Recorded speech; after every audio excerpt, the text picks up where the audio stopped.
నమస్కారం. ప్రేక్షకులందరికీ శుభోదయం. ఈనాటి శుభయోగం శీర్షికన చైత్ర పూర్ణిమ సందర్భంగా ఎలాంటి విధి విధానాలు పాటించాలో, తద్వారా ఎలాంటి ప్రయోజనాలు సిద్ధింపజేసుకోవచ్చో పరిశీలిద్దాం. చైత్ర మాసంలో వచ్చే పౌర్ణమి తిథిని మహాచైత్రి అనే పేరుతో పిలుస్తారు. ఈ మహాచైత్రికి ఉన్నటువంటి ప్రాధాన్యత ఏంటంటే, ఈరోజు చేసే కొద్దిపాటి జపము, కొద్దిపాటి దానము కొన్ని వేల రెట్లు ప్రయోజనాలను కలిగింపజేస్తాయని చతుర్వర్గ చింతామణి అనే ప్రామాణిక గ్రంథంలో చెప్పారు. కాబట్టి ఈరోజు దగ్గరలో ఉన్నటువంటి దేవాలయానికి వెళ్ళి దర్శనం చేసుకున్న, దానాలు నిర్వహించిన ఉత్తమ ఫలితాలు కలుగుతాయి. చైత్ర పౌర్ణమి సందర్భంగా సర్వదేవతలను దవనంతో పూజిస్తే ఉత్తమ ఫలితాలు కలుగుతాయని, మనోభీష్టాలు త్వరగా నెరవేర్చుకోవచ్చని కూడా ప్రామాణిక గ్రంథాల్లో చెప్పారు. అలాగే మహాచైత్రి సందర్భంగా రంగురంగుల వస్త్రాలు ఈరోజు ఎవరికైనా దానం ఇచ్చినట్లయితే ఆకస్మిక సమస్యల తీవ్రతను తగ్గింపజేసుకొని సకల శుభాలను సిద్ధింపజేసుకోవచ్చు. అలాగే చైత్ర పూర్ణిమ సందర్భంగా సత్యనారాయణ స్వామి వారి వ్రతాన్ని నిర్వహించుకుంటే ఉత్తమ ఫలితాలు కలుగుతాయి. సత్యనారాయణ స్వామి సంపూర్ణమైన అనుగ్రహం కలుగుతుంది. అనేక రకాలైన కష్టాలు, బాధలు, సమస్యల నుంచి సులభంగా బయటపడవచ్చు. సత్యనారాయణ స్వామి వారి వ్రతం చేయటం ద్వారా అత్యద్భుతమైనటువంటి శుభ ఫలితాలు అందిపుచ్చుకోవటానికి ఈ చైత్ర పౌర్ణమి చాలా అనుకూలమైన రోజుగా చెప్పుకోవాలి. అలాగే గురువుల దగ్గర మంత్రోపదేశం స్వీకరించటానికి, మంత్రసిద్ధిని పొందటానికి, మంత్రజపం తీవ్రతను పెంపొందింపజేసుకోవటానికి కూడా చైత్ర పౌర్ణమి విశేషంగా సహకరిస్తుంది. చైత్ర పౌర్ణమి నాడు జపించే మంత్రాలు, పఠించే స్తోత్రాలు కొన్ని వేల రెట్లు విశేషమైన ప్రయోజనాలను కలిగింపజేస్తాయి. అలాగే కొన్ని ప్రాంతాలలో చైత్ర పౌర్ణమిని హనుమత్ జయంతిగా జరుపుకునేటటువంటి సంప్రదాయం కూడా ఉంది. హనుమంతుడి విజయోత్సవ దినంగా కూడా ఈ చైత్ర పౌర్ణమిని నిర్వహించుకుంటూ ఉంటారు.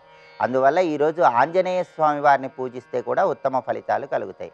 ఈరోజు దగ్గరలో ఉన్న ఆంజనేయ స్వామి ఆలయానికి వెళ్ళి ఆంజనేయ స్వామి వారికి తమలపాకులతో అర్చన చేయించుకోవటం, ఆంజనేయ స్వామి ఆలయంలో ప్రదక్షిణలు చేయటం ద్వారా ఉత్తమ ఫలితాలు కలుగుతాయి. లేదా గృహంలో ఆంజనేయ స్వామి వారి చిత్రపటానికి గంధం బొట్లు, కుంకుమ బొట్లు అలంకరించి ఆంజనేయ స్వామి దగ్గర 5 ఒత్తుల దీపాన్ని వెలిగించి ఆంజనేయ స్వామిని తమలపాకులతో పూజించటము, ఆంజనేయ స్వామికి అప్పాలు నివేదన చేయటం ద్వారా విశేషమైన ప్రయోజనాలు సిద్ధింపజేసుకోవచ్చు.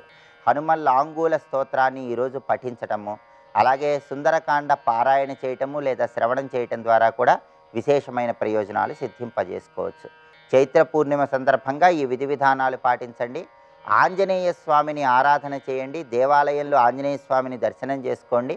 అలాగే ఆంజనేయ స్వామి వారి ఊరేగింపు ఉత్సవాల్లో పాల్గొని ఆంజనేయ స్వామి సంపూర్ణమైన అనుగ్రహానికి పాత్రలు కండి.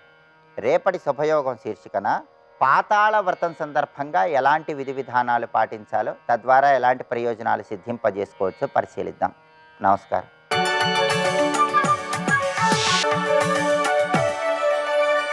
నందకిశోర నవనీత చోర నాదవిహార శ్రీధర, నందకిశోర నవనీత చోర నాదవిహార శ్రీధర. ప్రతికూలత వస్తోంది అంటే వెంటనే దానం చేయనాడు. ఇదేంటండి అంటే, అనుకూలంగా ఉన్నప్పుడు నువ్వు దానం ఎందుకు చేయాలంటే, నేను ఇవాళ దానం చేసిన విష్ణువు పూరిస్తాడు. ఎందుకంటే టైం కలిసి వచ్చే టైం ఇది కనుక విష్ణువు మళ్ళీ నింపిస్తాడు, భగవంతుడు నింపుతాడు కనుక దానం చేయాలట. ప్రతికూలం వచ్చినప్పుడు ఎందుకు దానం చేయాలంటే, తర్వాత దానం చేయడానికి మిగలదు కనుక ఇప్పుడే దానం చేయు అన్నాడు ఇక్కడ. అందుకే దానానికి అంత ప్రాధాన్యం చెప్పాడండి, దాన విషయంలో అంత విశేషం చెప్పాడు. పైగా భాగవతంలో ఒక పద్యం ఉంది, పోతన గారు చెప్తారు. హరియందు జగములుండును హరిరూపము సాధు పాత్రమందురు, శివంకరమగు పాత్రము కలిగిన అరయగ అది పుణ్యదేశ మనఘ చరిత్ర అక్కడ. హరిలో విశ్వమంతా ఉంటుందట, ఆ హరి పాత్రుడిలో ఉంటాడు. అందుకు పాత్రుడు దొరికితే వెంటనే దానం చేయ, ఆ చోటే పవిత్రం, పాత్రుడు నిలబడ్డ చోటే పవిత్రమయ్యా అని చెప్తున్నారు దాన విషయంలో. ఇంతవరకు చెప్పిన దానం సాత్విక దానం. ఇందులో ప్రధానంగా చెయ్యాలి అని దానం చేస్తున్నాడు కర్తవ్య బుద్ధితో, అంతే. ఉపకారం ఆశించడు, ఉపకారం చేసాడు గనక చేస్తున్నాను అనడు. అటువంటి దానం సాత్వికం. పైగా దేశకాల పాత్రతలు చూడాలి, ఇది సాత్వికమైంది. ఇప్పుడు రాజస దానం. ఎత్తు ప్రత్యుపకారార్థం ఫలముద్దిశ్యవా పునః దీయతే చ పరిక్లిష్టం తద్దానం రాజసం స్మృతం. ఎత్తు ప్రత్యుపకారార్థం, ప్రత్యుపకారం కోసం దానం చేయడం అది కూడదండి ఇక్కడ. రాజసం అలాంటిది, వీడికి ఇచ్చానంటే వీడి తర్వాత పనికొస్తాడు అని చేసేది. పైగా ఫలముద్దిశ్య, ఫలాన్ని ఉద్దేశించేసేది. సాధారణంగా ఎక్కువ దానాలు ఇవే. ఎందుకంటే దానాలు ఎప్పుడు చేస్తామంటే గ్రహదోషాలు పోవడానికి. ఎవరి కోసం అది? నీకు గ్రహదోషాలు, అది ఫలాకాంక్షగా అయితే తప్పని కాదు కానీ ముక్తికి పనికొచ్చే దానం అనుకోవద్దు. నీకు ఎన్నో అసలు బాధలు దానం వల్ల పోతాయండి. అన్నిటికంటే బాగా తెలుసుకోవాల్సిన, దానం వల్ల ఎన్నో బాధలు పోతాయి. పైగా గ్రహాలు, పీడలు, ప్రారబ్ధపు యొక్క తీవ్రతలు దానం వల్ల పోగొట్టుకోవచ్చు. అందుకే పూర్వజన్మ కృతమైన పాపమే వ్యాధి రూపంలో పీడిస్తే తచ్చాంతి ఔషధై దానై జపహోమ సురార్చనై అని శాస్త్రం చెప్తుంది. అక్కడ దేవతార్చన ఉంది, జపం ఉంది, అదేవిధంగా దానం ఉంది. ఇవన్నీ ఏం చేస్తున్నాయి? నీకు ఇదివరకటి పాపాల వల్ల వచ్చిన దుఃఖాలు పొగుడుతున్నాయి, లేదా దుఃఖాలకు కారణమైన పాపాలు పొగుడుతున్నాయి. కానీ ఇవన్నీ అవసరమే. అయితే వాటి కోసమే అన్నీ చేయడం కాదు, కొన్నైనా సరే నిష్కామంగా చేయడం అలవాటు చేసుకోవాలి. రాజసంతో మొట్ట చేసిన, ఎందుకంటే ముందు జీవితం బాగుండాలి కదా, తర్వాత అవన్నీ. ఎందుకంటే ఇంకా వివేక వైరాగ్యాలు కలగలేదు, పాప బుద్ధులు లేవు, ఇంకొని హింసించే తలంపు లేదు, అధర్మం మీద ఆసక్తి లేదు, ఏదో ధర్మబద్ధంగా సుఖపడాలని ఉందండి, తప్పేముంది, పర్వాలేదు. అయితే ఒక పని చేయి, రాజసంగా ధర్మబద్ధమైన వాటి కోసం చేయి. ఒంట్లో బాగాలేదు దానం చేసే తప్పేం లేదు, కానీ దానివల్ల నాకు ముక్తి గ్యారంటీ అని మాత్రం అనుకోకు. కొన్ని అలాగ చేసినా కొన్ని ఇలా చేయి. ఇక్కడ దానం నా కర్తవ్యం అని చేయి, అంతేగాని నా గ్రహదోషాలు వచ్చినప్పుడే దానం చేస్తానని కాకుండా దానం కర్తవ్యంగా పుణ్యకాలాల్లో పుణ్యదేశాల్లో సరైన పాత్రుడికి తరచూ చేస్తూ ఉండాలి. అందుకే ఇటువంటి లోకంలో ఒక దుఃఖానికి కారణం పాపం కనుక దానం ఆ పాపం పోగొడుతుంది. అందుకే ఇవన్నీ అవసరమే, కానీ అవి వచ్చినప్పుడే చేస్తాను, ఫలం కోసమే చేస్తాను అని కాకుండా దానం చేయడం నిత్య కర్తవ్యంగా దేశకాల పాత్రలు చూసుకుంటూ భగవత్ప్రీతిగా ఇది కూడా. అందుకే మనకి విష్ణు స్వరూపాయ అని పెడతారు. అలా స్త్రీని పూజిస్తే అమ్మవారి స్వరూపంగా, గౌరీ స్వరూపం, లక్ష్మీ స్వరూపం అని భావిస్తారు. అని చెప్పేటప్పుడు ఏంటి, నువ్వు వ్యక్తిగా చేయట్లేదు, ఇస్తున్నది ఆ భగవంతుడికి అనే భావం అండి ఇక్కడ. అందుకే ఈశ్వరార్పణ, వీటన్నిటికి కలుపుకోవాల్సి ఈశ్వరార్థం. అది రాజస్యంలో చేసినప్పటికీ పెద్దవాళ్ళు ఇదే చెప్తారు, మా ఉపాధృత క్షయార్థం శ్రీ పరమేశ్వర ప్రీత్యర్థం అని. అది మనకు వినపడదు, అది వేరే విషయం. అంత మైక్లో చెప్పినా ఈ సంకల్పం వినపడదు, వాడు చెప్పే గోత్రనామాలు మాత్రం వినపడుతుంటాయి. వచ్చింది అది బాధ. సరే, మొత్తానికి ఫలముద్దిశ్యవాపను దీయతేచ పరిక్లిష్టం. పరిక్లిష్టం అంటే బాగా కష్టపడుతూ మనక్లేశంతో ఖేద సంయుక్తం అని అర్థం. ఇక్కడ దుఃఖపడుతూ చేసే దానం రాజస దానం అన్నాడు. దుఃఖపడుతూ దానం చేస్తారా? చేసేవాళ్ళు ఉన్నారండి. ఎంత ఇచ్చేస్తున్నానో వీడికి అనుకునేవాళ్ళు చాలామంది ఉన్నారు. ఇంత ఇచ్చేసేనే ఇచ్చి మళ్ళీ బాధపడ్డం, ఇస్తూ బాధపడ్డం. అంత ఇవ్వాలంటారు దానం, 10 రూపాయలు చాలదా అనేవాళ్ళు ఎంతమంది ఉంటారండి. అందుకే దానం చేసేటప్పుడు శ్రద్ధయాదేయం భియాదేయం హ్రియాదేయం అన్నారు. ఇక్కడ శ్రద్ధతో ఇవ్వాలి, భయంతో ఇవ్వాలి. ఇస్తున్నాను అన్న అహంకారం ఉండకూడదు. నేను ఇవ్వగలుగుతున్నాను కానీ సరిగ్గా ఇవ్వగలుగుతున్నానో లేదో, నేను వాడికి తగినట్టు ఇస్తున్నానో లేదో అని ఉండాలి, భీతి. ఇక్కడ కూడా దానాదులు చేసేటప్పుడు కూడా నువ్వు ఎవరో ఒకరికి ఇచ్చేస్తున్నాను దానం, వాడు పుచ్చుకుని బాగుపడిపోతాడు, నా సొమ్ము తినేస్తున్నాడు అనుకోకుండా నువ్వు భగవద్భావనతో హ్రియా భియా శ్రద్ధయా దేయం, ఇది కూడా ఉపనిషత్తే చెప్తోంది, ఇటువంటి భావంతో ఇవ్వాలి. అలా కాకుండా పరిక్లిష్టం ఖేదపడుతూ ఇస్తే తద్దానం రాజసం స్మృతం. ఇది ప్రధానంగా చెప్తున్నాడు ఇక్కడ. అందుకే దానం ఎలా చేయాలి, దాని విధానాలు ఇవి చెప్పి ఇంతవరకు రాజసమైంది, తామసం ఉందండి ఇక్కడ. వీడు ఒకటి మాట వినడు కదా ఎప్పుడు. ఇక్కడ సత్కారమాన పూజార్థం అన్నప్పుడు ఇక్కడ కూడా మనం తెలుసుకోవాల్సిందండి, ఇంకొకడు గౌరవించాలని చేసే తపస్సు, ఇంకొకరు గౌరవించాలని చేసేటువంటి దానం కూడా తీసుకోవాలి ఇక్కడ. అయితే ఇక్కడ సత్కారమాన పూజార్థంలో కూడా తననందరూ గౌరవించాలని చేసే దానం అని అందరూ రాశారు అర్థం. కానీ భగవత్పాదులు వారు అంటారు, అవతల వాడికి సత్కారము మానము పూజ కూడా వాడు చేస్తాడే కానీ అవతల వాడు మెచ్చుకోవాలని చేస్తాడు. నేను ఇంతమందికి దానం చేశాను, ఇంతమందిని పూజించాను, ఇంతమంది కోసం చేశాను అనుకుంటాడే తప్ప వాడు ఈశ్వరార్పణ బుద్ధితో చెయ్యడు అని అక్కడ అర్థం చెప్పారు. అదే అంటే నేను ఇంతమందికి సన్మానం చేశాను, అందుకే బహుసన్మాన బంధు నా పేరు, ఇంతమందికి నేను ధనాలు ఇచ్చాను అని చెప్పడం అనమాట. దానికోసం చేసేవాళ్ళు ఉంటూ ఉంటారండి ఇక్కడ. అందుకే మహాదాత అని బిరుదిస్తే దానం చేస్తాడు ఆయన. ఇవంతా రాజస దానాలు. ఇక తామస దానాల దగ్గరికి వెళ్తున్నాం. అదేశకాలే యద్దానం అపాత్రేభ్యశ్చ దీయతే అసత్కృతమవజ్ఞాతం తత్తామసముదాహృతం. ఇచ్చేటప్పుడు అవమానించి ఇవ్వడం తామస అంట, రాజసం కూడా కాదుట. ఇలాంటి వాళ్ళు మనకు చాలామంది కనబడుతూ ఉంటారండి. యజ్ఞాలు చేయించుకుంటారు, చివరికి ఇచ్చేటప్పుడు వాళ్ళని ఎంత అవహేళన చేస్తూ ఇస్తుంటారో కొన్ని చోట్ల చూడడం జరుగుతూ ఉంటుంది ఇక్కడ. అవి తామసం. ఇంకా రాజసమైన కొంత నయం, తామసం కింద గడిపోతాయి. అదేశకాలే యద్దానం, వాడు దేశకాలాలు చూడ్డు, అంటే మంచి సమయం మంచి చోటు చూడకుండా చేసేస్తుంటారు. అందుకే దానం చేసినప్పుడు కూడా చోటును కూడా మంత్రంతో పరిశోధన చేసుకోవాలి. ఇంట్లో చేసిన ఎక్కడ చేసిన చోటు పవిత్రం కావాలి. వాడు చోటు పవిత్రత చూడ్డు, కాలనియమం పాటించడు, ఎప్పుడు పెడితే అప్పుడు. అపాత్రేభ్యశ్చ, పాత్రులు కాని వారికి ఇస్తాడు అన్నాడు. పాత్రతా లక్షణములు ఏమీ లేని వాళ్ళకి ఇస్తారట.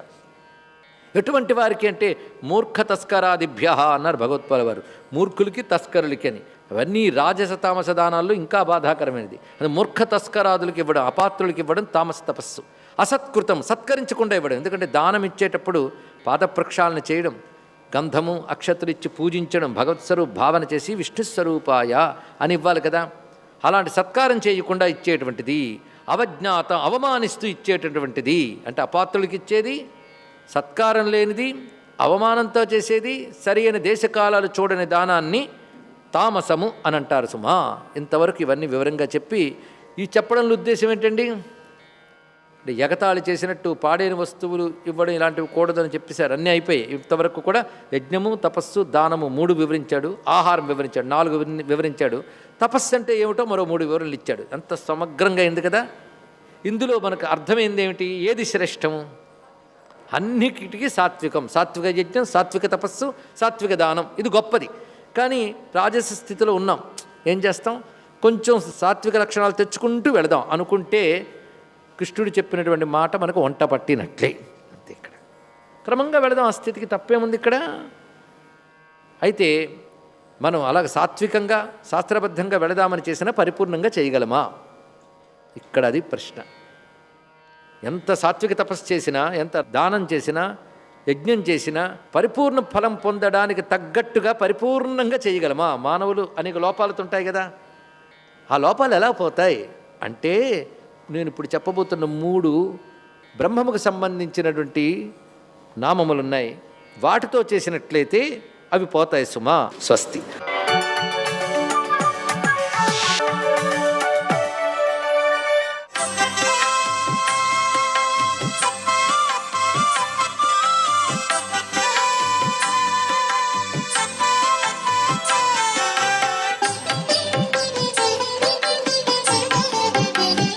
ఓం నమో నారాయణాయ. ఓం నమ శివాయ. శ్రీమాత్రే నమ.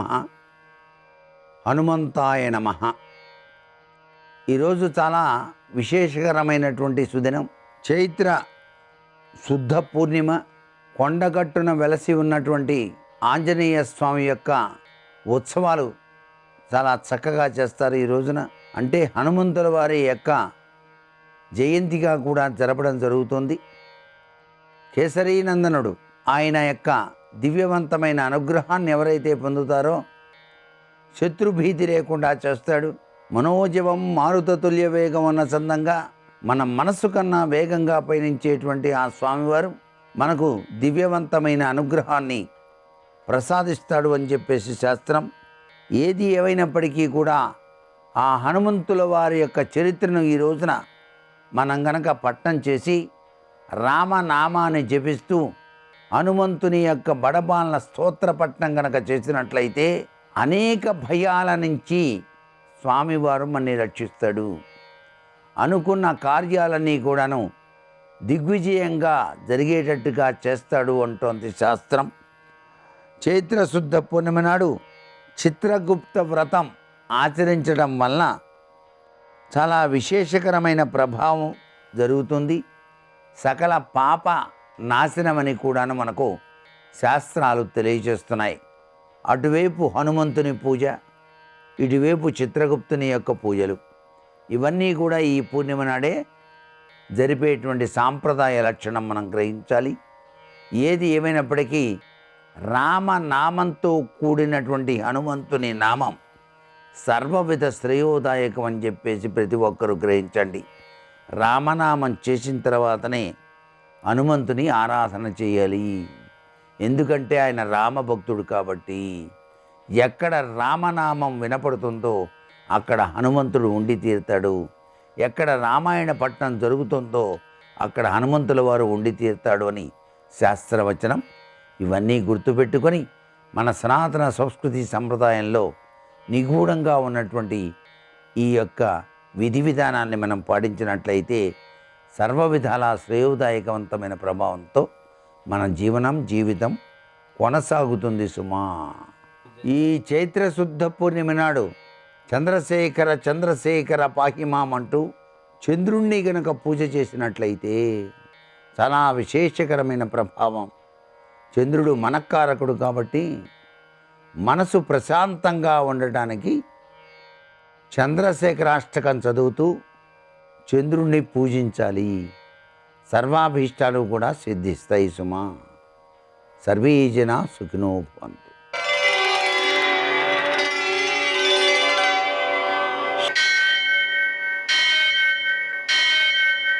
सहस्रशीर्षं देवं विश्वाक्षं विश्वशम्भुवं विश्वं नारायणं देवमक्षरं परमं पदं विश्वतः परमां नित्यं विश्वं नारायणगुं हरिं विश्वमेवेदं पुरुषस्तद्विश्वमुपजीवति पतिं विश्वस्यात्मेश्वरं शाश्वतं शिवमच्युतं नारायणं महाज्ञेयं विश्वात्मानं परायणम्.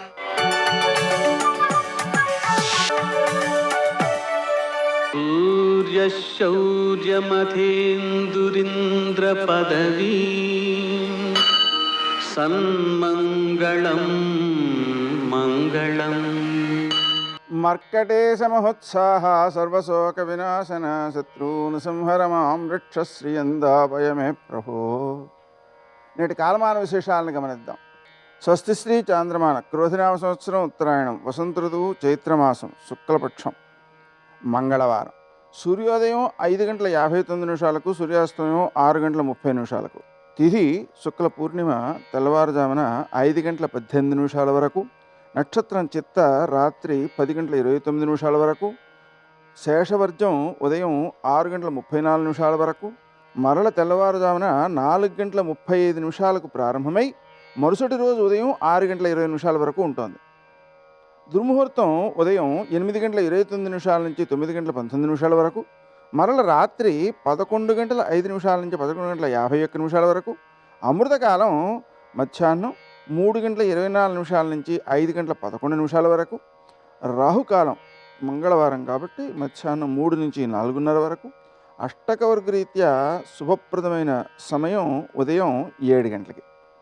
నేటి విశేషం మంగళవారం. అలాగనే సర్వదేవతా దమనోత్సవం, ఇంద్ర పూజ. ఇక్కడ మనం గమనించాల్సింది ఏంటంటే మంగళవారం కాబట్టి అప్పులు తీర్చడం మంచిది. రుణమోచక అంగారక స్తోత్రం, రుణహర్తృ గణేశ స్తోత్రం, రుణహర్తృ నృసింహస్తోత్రం పారాయణ చేసుకోవడం మంచిది, అప్పులు తీరిపోతాయి. అలాగనే ఆంజనేయ స్వామికి పూజ చేయడం ద్వారా విజయాలు సిద్ధిస్తాయి. ఇంకా విశేషించి ఈ రోజున పూర్ణిమ సందర్భంగా సర్వదేవతలకు కూడా దమనోత్సవం చేయడం అనేటువంటిది అత్యద్భుతమైన సత్ఫలితాన్ని ఇస్తుంది. ఇంద్రునకు పూజ చేయడం ద్వారా వర్షాలు బాగుంటాయి. మదన పూర్ణిమ సందర్భంగా మన్మధునికి పూజ చేయడం ద్వారా సంతానోత్పత్తి, ఉత్తమ సంతానం కలుగుతుంది. అలాగే ధర్మరథం, ధర్మమూర్తిని రథంపై ఊరేగించడం ద్వారా మనకు ధర్మం వృద్ధి చెందుతుంది. అలాగే పూర్ణిమకి సంబంధించి పూజ చేయడం, పూర్ణిమ హోమం చేయడం ఇటువంటివన్నీ కూడా సత్ఫలితాలను ఇస్తాయి. విశ్వంభరావధూత దత్తావతారం సందర్భంగా దత్తాత్రేయ స్వామిని ఆరాధించడం ద్వారా ప్రకృతి నుంచి జరిగే ఘటనల నుంచి జ్ఞానం లభిస్తుంది మనకి. రౌచ్యక మన్వాది సందర్భంగా మనం పితృదేవతారాధన చేయడం ద్వారా పిల్లల అభివృద్ధిలోకి వస్తారు. ఇంకా విశేషించి ఈరోజు చిత్ర పూర్ణిమ అంటే చైత్ర పూర్ణిమ కాబట్టి చిత్రవస్త్రదానము అద్భుతమైన సత్ఫలితాలను అందజేస్తుంది. అంటే రంగురంగుల బట్ట దానం చేయాలన్నమాట. నేటి ఆణిముత్యాలు.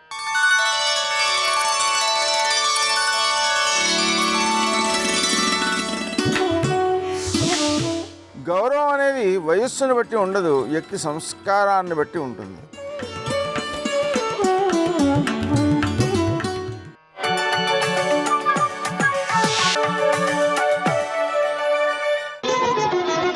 జయ జయ జయ జయ జయ శ్రీ హనుమా, జయ జయ జయ జయ ప్రభుదయ గనుమా. అంత గొప్పగా అనిపించినటువంటి లంకాపట్టణం యొక్క మెరుగులు చూసి, దానికి పరిపాలకుడైనటువంటి రావణుణ్ణి చూసి, ఉన్నాడో లేడో అన్న అనుమానాస్పదమైనటువంటి జీవితంతో ఉన్న రామచంద్రమూర్తి యందు మనసులో కూడా అన్యభావన రాకుండా అందులోనే ఆ తల్లి రామచంద్రమూర్తి పాదములనే ధ్యానిస్తూ ఉండి ఉండిపోయింది అంటే రాముణ్ణి నేను చేరుతానన్న బలమైన నమ్మకం తన పాతివ్రత్యమే, రాముని యందున్న పూజ్య భావనే. అంటే ఆవిడ కన్నా సుందరి ఎవరు లోకంలో? సనాతన ధర్మానికి ఆయువు పట్టు పాతివ్రత్యం. అటువంటి పతివ్రత అక్కడుంది. ఇక్కడ సుందరాతి సుందరుడైన హనుమ ఉన్నారు. ఎందుకని సుందరాతి సుందరుడు అంటే ఇంత గొప్ప లంక అయినా ఆయన దాని శోభకి వశుడు కాడు. ఆయన సీతమ్మ కాకపోతే అందులో ఏ ఒక్క విషయాన్ని మనసులోకి వెళ్ళనివ్వరు. సీతమ్మ తప్ప అన్య విషయాలు ఆయనకు అక్కర్లేదు. అలా నిలబడగలిగినటువంటి సుందరుడు ఆయన, అలా నిలబడగలిగినటువంటి సుందరి ఆవిడ. ఆ సుందరిని వెతకడానికి బయలుదేరుతున్నటువంటి సుందరుడు తీరా బయలుదేరి వెళ్ళిన తర్వాత ఆవిడ ఎలా కనపడిందో చెప్పడం వాల్మీకి మహర్షి కవితా సౌందర్యం. ఆ అద్వైతానుభూతిని అంత గొప్పగా ఆవిష్కరిస్తారు. అందుకే ససాగరం ధనవపన్నగాయుతం బలేన విక్రమ్య మహోర్మిమాలినం నిపత్యతీరే చ మహోదధేస్తథా దదర్శలంకాం అమరావతీమివ. ససాగరమానాధృష్య అతిక్రమ్య మహాబలః త్రికూట శిఖరే లంకాం స్థితాం స్వస్థో దదర్శ అంటారు. విసర్గ కాదు, హ హ అన్నారనుకోండి శ్లోకం చివర రెండు అర్థాలు. ఒకటి చూశారు అని అర్థం. హ అన్నారనుకోండి దాని అర్థం అంతే కాదు, కొంచెం జాగ్రత్తగా పరిశీలించు అని చదువరికి హెచ్చరిక. రెండిటినీ ఏకకాలంలో సాధించడం అది కవి యొక్క ప్రజ్ఞా విశేషం. అందుకే తరువాతి కాలంలో వాల్మీకిని అనుసరించారు, ఆయన్ని అనుకరించారు, రెండూ చేశారు కవులందరూ. ఆయన అంటారు ససాగర మానాదృశ్య అతిక్రమ్య మహాబలః త్రికూట శిఖరే లంకాం స్థితాం స్వస్థో దదర్శ. ఎక్కడుంది ఈ లంక అంటే ఆయన లంబపర్వతం మీద నించుని చూస్తున్నారు. అది ఉన్నది త్రికూటం మీద ఉంది. త్రికూటం మీద ఆకాశంలో వేలాడుతోందా అన్నట్టుగా ఉంటుంది. అది కాంచన లంక, అందుకని మెరిసిపోతుంటుంది. దాని కాంతుల చేత సముద్రము పచ్చగా ఉంటుంది, ఆకాశము శోభిస్తూ ఉంటుంది. ఆ లంకాపట్టణాన్ని సముద్రం యొక్క కెరటములు వచ్చి కొడుతూ ఉంటాయి. అందులో సీతమ్మ ఉంది, అందులో రావణాసురుడు ఉన్నాడు. ఆ లంకాపట్టణంలోకి హనుమ ప్రవేశించాలి. ఏమిటి విశేషం అంటే అది త్రికూటం అనేటటువంటి పర్వత శిఖరం మీద ఉంది. నిజానికి ఆ లంక ఏదో కాదు, ఆ లంక ఈ శరీరమే. ఈ శరీరము లంక దక్షిణ దిక్కుకు వెళ్ళిపోతుంది. దక్షిణ దిక్కున ఎప్పుడూ కూడా ఊరికి రుద్రభూమి ఉంటుంది.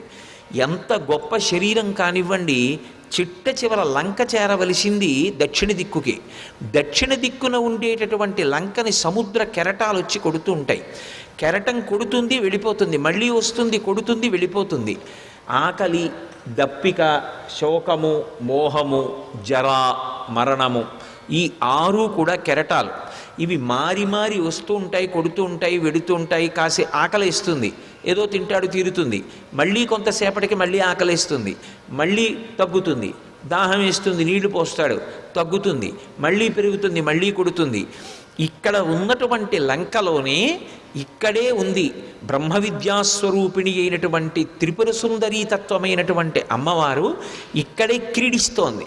అందుకని ఆ త్రికూటము అంటే వేరేదో కాదు, ఇక్కడే పురత్రయే క్రీడతి యశ్చ జీవాహ తతశ్చుజాతం సకలం విచిత్రం అంటుంది ఉపనిషత్తు.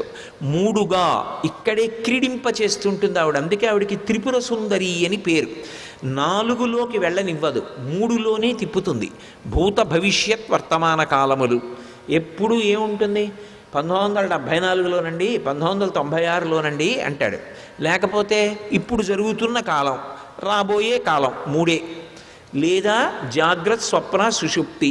జాగ్రత్త అంటే ఇంద్రియములు తెలివిగా ఉంటాయి, స్వప్న ఇంద్రియములు మనసులోకి వెళ్ళిపోతాయి. కానీ మనసు తెలివిగా ఉండి ఇంకా సృష్టి రచన చేస్తూ ఉంటుంది, ఏవో తీరని కోరికలను ఊహిస్తూ ఉంటుంది. కాబట్టి స్వప్న, సుషుప్తి యందు బడలిపోయినటువంటి మనసు ఇంద్రియములను తీసుకుని ఆత్మలోకి వెళ్ళిపోతుంది, అది సుషుప్తి. మళ్ళీ తెలివి వచ్చిందనుకోండి, మళ్ళీ జాగ్రత్త. ఈ 3టిలోనే తిరుగుతుంటాడు. ఎన్నేళ్లు బ్రతకనివ్వండి, ఈ 3 అవస్థల్లోనే తిరుగుతూ ఉంటాడు. సర్వం శ్రీ ఉమామహేశ్వర పరబ్రహ్మార్పణమస్తు. స్వస్తి.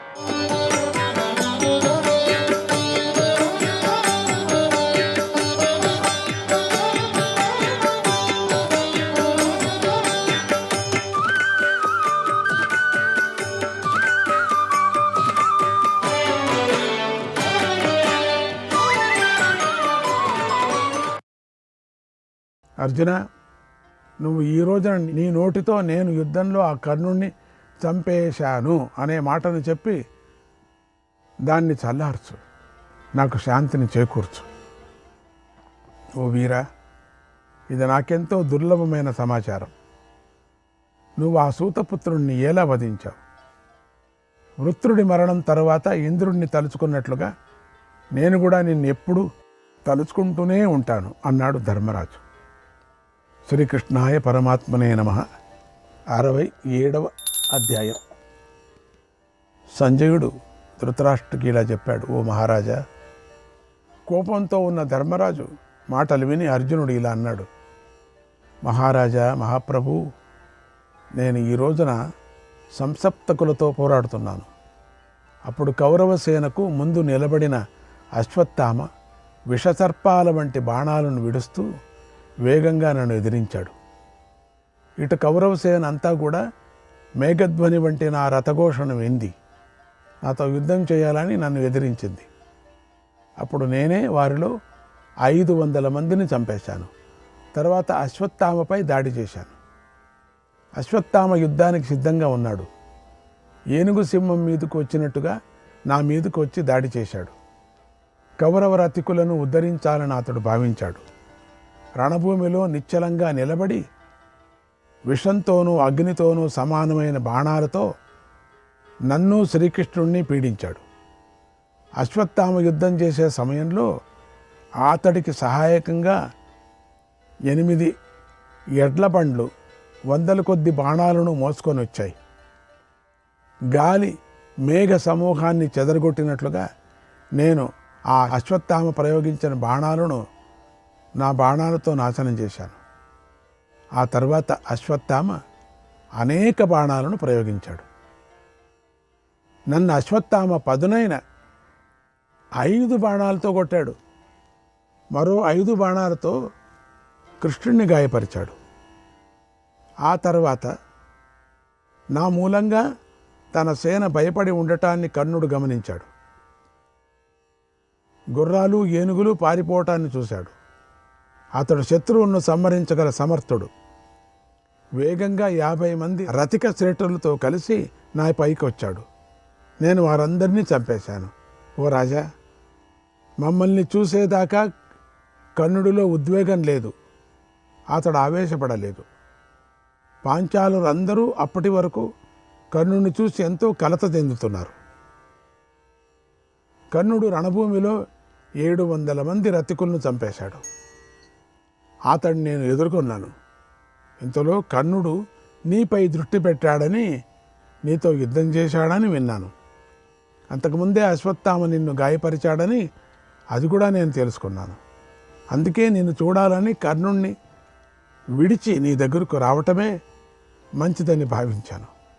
నిన్ను చూడాలని ఇక్కడికి వేగంగా వచ్చాను. ఓ మహారాజా, నేను రణభూమిలో మొట్టమొదటిసారిగా కర్ణుడి విచిత్రాస్త్రాన్ని చూశాను. ఈరోజు కర్ణుడిని ఎదిరించి నిలబడగలవాడు శృంజయులలో ఒక్కడు కూడా లేడు. ఓ మహారాజా, ఇప్పుడు సాత్యకి దృష్టద్యుమ్నుడు నాకు చక్ర రక్షకులుగా ఉండాలి. రాకుమారుడైన యుధామన్యుడు ఉత్తమౌజుడు నన్ను వెనుక నుండి రక్షించాలి. ఓ మహారాజా, శత్రుసేనలోని రతిక శ్రేష్ఠులందరితో కలిసి కర్ణుడు నాకు ఈ రోజున కనిపిస్తే నేను కర్ణుడితో యుద్ధం చేస్తాను. నువ్వు ఇప్పుడు యుద్ధభూమికి వచ్చి మా యుద్ధాన్ని చూడు. అది చెప్పడానికి వచ్చాను. ఈరోజు విజయం కోసం నేను కర్ణుడితో చేసే పోరాటాన్ని ప్రభువు తప్పకుండా చూడు. ఓ రాజసింహ, ఈరోజు యుద్ధం చేస్తున్న కర్ణుడిని బలవంతంగా బంధువులతో పాటు చంపుతాను. ఒకవేళ చంపకపోతే ప్రతిజ్ఞ చేసి నెరవేర్చని వారు వెళ్ళే నరకానికి నేను వెళతాను ప్రభు. ఓ మహారాజా, నిన్ను విడిచి వెళుతున్నాను. యుద్ధంలో నాకు జయం కలగాలని దీవించు. అక్కడ ధృతరాష్ట్రపుత్రులు భీముణ్ణి కబళిస్తున్నారు. వారిని కర్ణుడిని అలాగే సైన్యాన్ని శత్రువుల గణాలన్నిటినీ నేను ఇప్పుడు వధిస్తాను. నన్ను దీవించు అన్నాడు అర్జునుడు. శ్రీకృష్ణాయ పరమాత్మనే నమః. 68వ అధ్యాయం. సంజయుడు ధృతరాష్ట్రకి ఇలా చెప్పాడు, ఓ మహారాజా, యుద్ధంలో ధర్మరాజు కర్ణుడి బాణాలతో పీడించబడ్డాడు. అతడు అర్జునుని మాటలు విని కర్ణుడు ఇంకా బ్రతికే ఉన్నాడు, క్షేమంగా ఉన్నాడని తెలుసుకున్నాడు. ఎంతో కోపించి అర్జునుడితో ఇలా అన్నాడు, నాయనా, నీ సేన పారిపోయింది. ఈ రోజున ఎంతో ఘోరంగా అవమానించబడింది. ఇటువంటి పరిస్థితిలో సేన బాధపడుతూ ఉండగా నీకు కర్ణుణ్ణి చంపటమే చేత కాలేదు. అందుకే పిరికివాడివై భీముణ్ణి అక్కడ విడిచిపెట్టి వచ్చావు. కుంతీదేవి కడుపున పుట్టి కూడా భీముడి విషయంలో నువ్వు ఇలా ప్రవర్తించవచ్చా? కర్ణుణ్ణి చంపటం చేతకాక భీముడొక్కడనే యుద్ధభూమిలో వదిలి వచ్చావా? ద్వైతవనంలో ఉన్నప్పుడు నువ్వు ఏమన్నావో తెలుసా? నేను ఒకే ఒక్క రథంలో వెళ్ళి కర్ణుడిని చంపుతానని ప్రతిజ్ఞ చేశావు. ఇప్పుడు కర్ణుడికి భయపడి భీముడిని విడిచిపెట్టావు. ప్రతిజ్ఞను కూడా వదిలి వెనకడుగు వేసి వచ్చేశావు. అర్జున, నేను కర్ణుడితో యుద్ధం చేయలేను అని నువ్వు చెప్పి ఉంటే అప్పుడే మేమందరం కలిసి ఆ సమయానికి ఏం చేయాలో ఆ పనిని చేసేవాళ్ళం కదా. అతడిని చంపుతానని ప్రతిజ్ఞ చేసి నువ్వు దానిని పాటించలేకపోయావు. కోపం వచ్చేసింది ధర్మరాయికి. ఎందుకంటే నమ్ముకున్నాడు, చచ్చిపోయాడని నమ్ముకున్నాడు. పాపం అంతసేపు తంత కక్కేశాడు కదా, ఇప్పుడు చంపలేదనే లోపల అప్సెట్ అయిపోయాడు. మాట ఆపితే కదా ఆయన, వీళ్ళని చెప్పనిస్తే కదా. మధ్యలో మహారాజు గట్టిగా ఆపలేరు. నువ్వు ఇలా చేయాలని అనుకుంటే మమ్మల్ని ఎందుకు శత్రువుల మధ్యలోకి లాగి నిలబెట్టావు? మాకెందుకు ఇంత ఇబ్బంది కలిగించావు? మాకు ఇష్టమైనది శుభకరమైనదైనా ఫలితాన్ని పొందాలని మేము నీ మీద ఆశ పెట్టుకున్నాం. అదంతా ఈ రోజున విఫలమైపోయింది. నేను రాజ్యాన్ని కోరుతున్నాను, కానీ నువ్వు భోజన పదార్థాలతో కప్పబడిన విషంలాగా రాజ్యరూపంలో ఉన్న వినాశాన్ని చూపించావు. ఈ 13 సంవత్సరాలు మేమందరము నీ మీదనే ఆశలు పెట్టుకొని జీవించాం. మేఘం కోసం ఎదురు చూస్తున్న విత్తిన గింజాల్లాగా బతుకుతూ ప్రాణాలు నిలబెట్టుకున్నాం. కానీ నువ్వు మమ్మల్ని కష్టాల్లో ముంచేశావు. ఓ మందమతి, నువ్వు పుట్టి 7 రోజులు కాకముందే ఆకాశవాణి కుంతీదేవితో ఇలా అంది, ఈ కుమారుడు ఇంద్రుడి వంటి పరాక్రమశాలి అవుతాడు. శూరుడైన ఇతడు శత్రువులందరినీ గెలుస్తాడు. మహాశక్తి గల ఇతడు కాండవ వనంలో దేవత గణాలను సర్వప్రాణులను గెలుస్తాడు. మద్ర కళింగ కేకేయులను ఓడిస్తాడు. రాజుల సమక్షంలో కౌరవులను వధిస్తాడు. ఇతడిని మించిన విలుకాడు ఉండడు. ఇతడిని ఏ ప్రాణి జయించలేడు. ఇతడు అన్ని విద్యల్లో అరితేరి సంకల్ప మాత్రంతోనే సకల భూతాలను అదుపు చేస్తాడు. ఇతడు జితేంద్రియుడు. చంద్రుడి కాంతితో, వాయువేగంతో, మేరు పర్వతంలాగా సైన్యంతో, భూమిలాగా ఓర్పుతో, సూర్యుడి తేజస్సుతో, కుబేరుడి సంపదతోనూ, ఇంద్రుడి పరాక్రమంతోనూ, విష్ణువు బలంతో ఇతడు సమానమైనవాడు. శత్రువును వధించే ఈ పుత్రుడు అదితికి శ్రీ మహావిష్ణువు జన్మించినట్లుగా నీకు పుట్టాడు. ఇతడు అమిత బలశాలి. తన వారి గెలుపు కోసం, శత్రు సంహారం కోసం ప్రసిద్ధికెక్కుతాడు. నీ వంశం పరంపరను కొనసాగిస్తాడని శతశృంగ పర్వతంపై మునులందరూ వింటూ ఉండగా అశరీరవాణి పలికింది. కానీ ఆ మాట అలా జరగలేదు. నిజమే, దేవతలు కూడా అసత్యం పలుకుతారని ఇప్పుడు అనిపిస్తుంది. ఆనాడు ఇతర మునిపుంగవులు కూడా నిన్ను మెచ్చుకుంటూ మాట్లాడారు. అది విని దుర్యోధనుడు ఎదుట ఎప్పుడూ నేను తలదించలేదు. నువ్వు కర్ణుడికి భయపడతావని కూడా నేను ఎప్పుడూ అనుకోలేదు. దుర్యోధనుడు ఆనాడే ఇలా చెప్పాడు, మహాబలుడైన కర్ణుడి ఎదుట యుద్ధభూమిలో అర్జునుడు నిలువలేడు అన్నాడు. అయితే నేనే మూర్ఖత్వంతో ఆ మాటను అర్థం చేసుకోలేదు. అందువల్లనే ఈరోజు ఇలా బాధపడవలసి వస్తుంది. శత్రువర్గంలో హద్దులేని దాటరాని కష్టాలలో పడవలసి వచ్చింది నేను. అర్జున, నేను కర్ణుడితో పోటీ పడలేనని నాకు అప్పుడే చెప్పి ఉంటే బాగుండేది. దానితో నేను సృంజయులు, కేకేయులు వంటి మిత్రులను యుద్ధానికి తెచ్చుకొని ఉండేవాడిని. ఇప్పుడు స్థితిలో నేనేం చేయగలను? ఏమి చేయలేను. కృష్ణ, నేను ఈరోజు కౌరవులు మిత్రుల మధ్యలో ఇతర రాజుల సమక్షంలో కర్ణుడికి వశమైపోయాను. చీచే, ఎందుకు నాకు ఈ జీవితం? వద్దు. ఈరోజు భీముడొక్కడే నాకు దిక్కు. మహాభీకర సంగ్రామంలో అతడే నన్ను కాపాడుతాడు. నన్ను విడిపించడమే కాదు, కోపించి తీక్షణమైన బాణాలతో కర్ణుణ్ణి బాగా గాయపరిచాడు. భీముడు గదను పట్టుకొని నెత్తురోడుతూ ప్రళయాకాల యముడిలాగా రణభూమిలో సంచరించాడు. ప్రాణాలను కూడా లెక్క చేయకుండా కౌరవులతో యుద్ధం చేశాడు.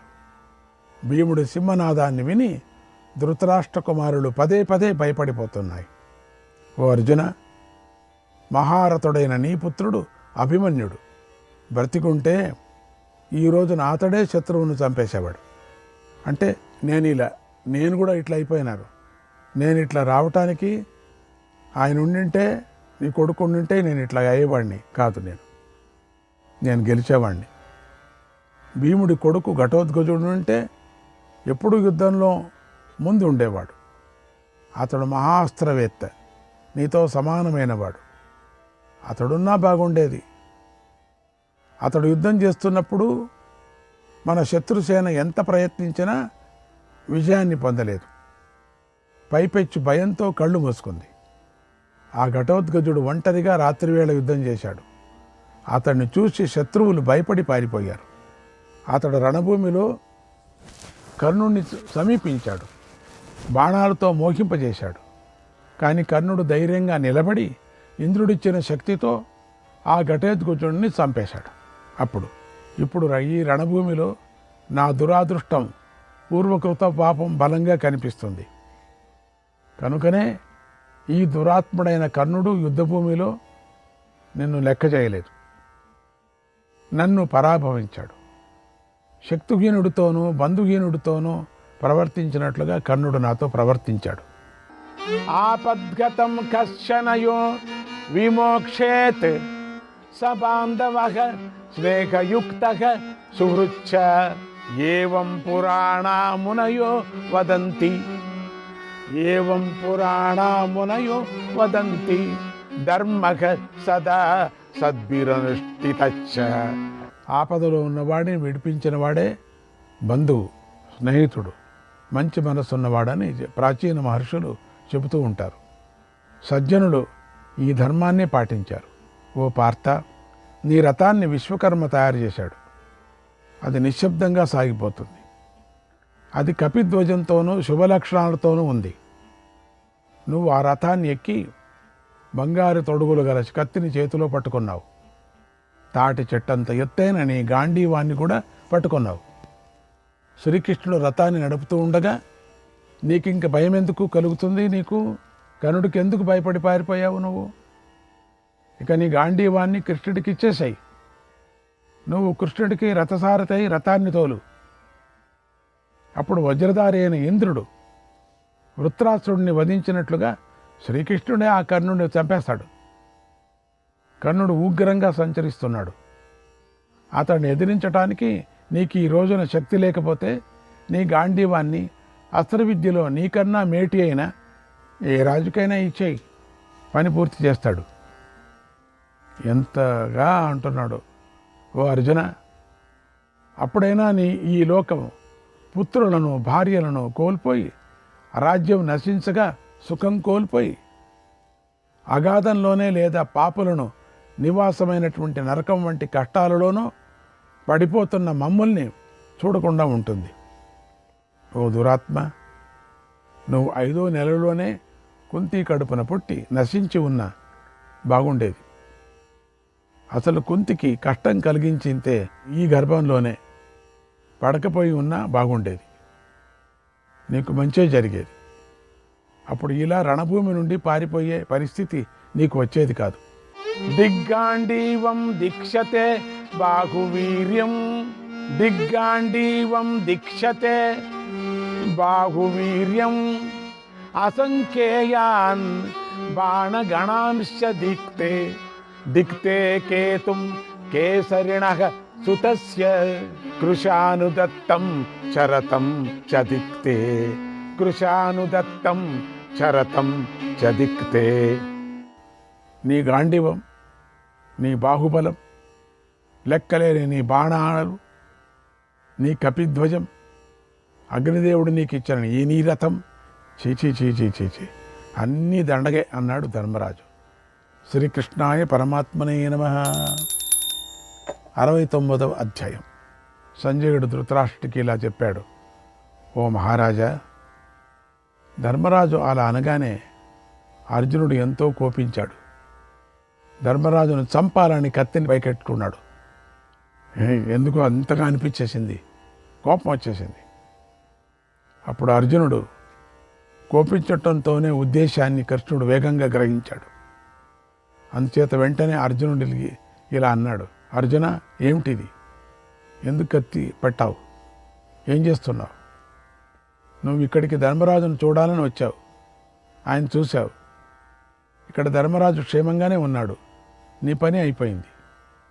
ధర్మరాజు పులిలాగా పరాక్రమవంతుడిలాగా ఉన్నాడు. ఈయనను చూసి ఆనందించవలసిన సమయంలో ఎందుకు మోహానికి లోనవుతున్నావు? ఇలాంటి చెడు పని ఎందుకు చేస్తున్నావు? ఇక్కడ నువ్వు చంపాలనుకున్న వాడెవడు నాకు కనిపించడం లేదు. మరి నువ్వు ఎవరిని చంపాలని చూస్తున్నావు? ఏమిటి ఈ విచిత్ర భ్రమ? ఏమిటి అక్కరలేని ఆవేశం? ఇంత వేగంగా ఈ కత్తిని ఎందుకు తీశావు? పైకెత్తి ఎందుకు పట్టుకున్నావు? ఓ అర్జున, నిన్నే అడుగుతున్నాను. ఇప్పుడు నువ్వేం చేయాలనుకుంటున్నావో చెప్పు. కోపంతో కత్తిని ఎందుకు తిప్పుతున్నావో చెప్పు అన్నాడు. ఆ మాటలు విని అర్జునుడు ధర్మరాజును చూస్తూ కోపించిన పాములాగా బుసలు కొడుతూ కృష్ణుడితో ఇలా అన్నాడు: అన్యస్మై దేహి గాంధీవం ఇతి మాం యోపి చోదయేత్ బింద్యామకం తస్య శిరక బింద్యామకం తస్య శిరక ఇత్యుపాంశు వ్రతం మమ ఇత్యుపాంశు వ్రతం మమ. ఓ కృష్ణ, నా గాంధీవాన్ని ఇతరులకు ఇమ్మని నన్ను ఎవరు రెచ్చగొట్టినా నేను అతడి తలను ఖండిస్తానని నా మనసులో నియమం పెట్టుకున్నాను. ఇది నా ప్రతిజ్ఞ. ఓ గోవింద, ఇప్పుడు నా ఎదుటే ధర్మరాజు ఆ మాట అన్నాడు. నా వ్రతాన్ని భంగం చేశాడు. కనుక నేను ధర్మరాజును క్షమించలేను. ఎందుకంటే నా గాంధీవాన్ని ఎవరు హాస్యం చేస్తారో వాళ్ళ తల నరుకుతానని చెప్పా. ఇప్పుడు నేను నరకాల్సిందే. ధర్మానికి భయపడే ఈ ధర్మరాజును నేను ఇప్పుడే వధిస్తాను. ఈయనను చంపి నా ప్రతిజ్ఞను నిలబెట్టుకుంటాను. అందుకే కత్తిని పట్టుకున్నాను. ఓ జనార్దన, నేను సత్యానికి బాకీ పడి ఉన్నాను.